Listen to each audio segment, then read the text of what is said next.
So thinking about how to tell you about the edit mode, I will admit that this was the most intimidating part for me when I was trying to figure out book widgets, which might be why I kind of stuck with just 2 or 3 of these widget templates or these widget types, because I kind of figured out some similarities between them and it became something I could easily work with and then add on other things later. But you're going to want to think about asking good questions, higher order thinking questions, challenging questions. And so maybe you want to just take care of the kind of dumbed down stuff first, and that way you can get to the meat of the activity and really think about it. So thinking about the kind of, I call it the grunt work, think about how your students will report it to you. So first go to reporting, and is this something that I want them to be able to submit? Generally, yes. And then I'll go to general. And under general, I'm going to have some options. So correction, do I want them to have, do I want them to see the correct answers when the quiz is done?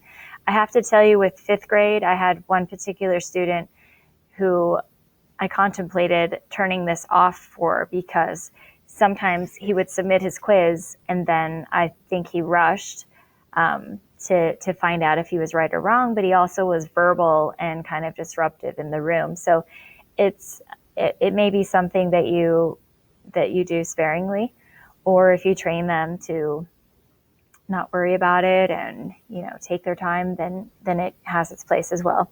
But here where it says show score when quiz is done, I think that they should know their score out of the maximum.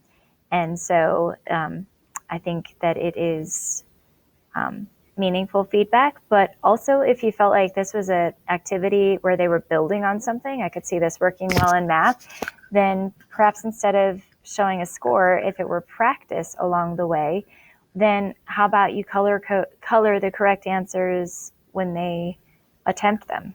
So just think about that. But then do get to the meat, which would be asking good questions. I will miss Power School because I often would go into Power School by the SOL and look for good question stems and then create mine based on my text or my science unit. So I'm not sure what our new testing program will look like, if we will get to see like a good question bank for our SOLs. But I think that's worth mentioning to you.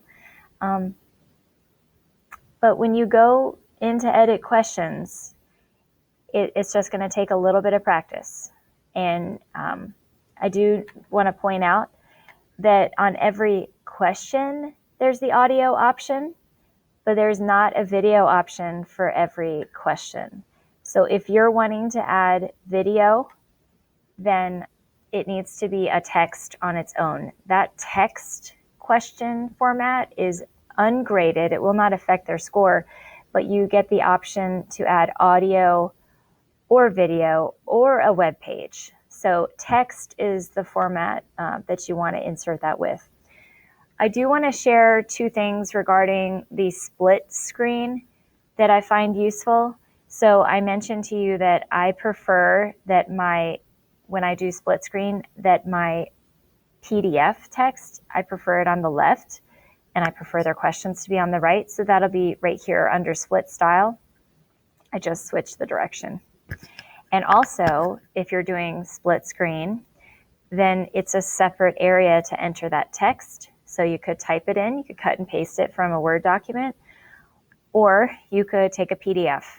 And when you insert a PDF, I'm sure you all know how to insert a PDF, but you can treat it like a photograph and you can trim what you need. So on occasion, I'll take a PDF and cut it down to like a paragraph or just a portion of the text.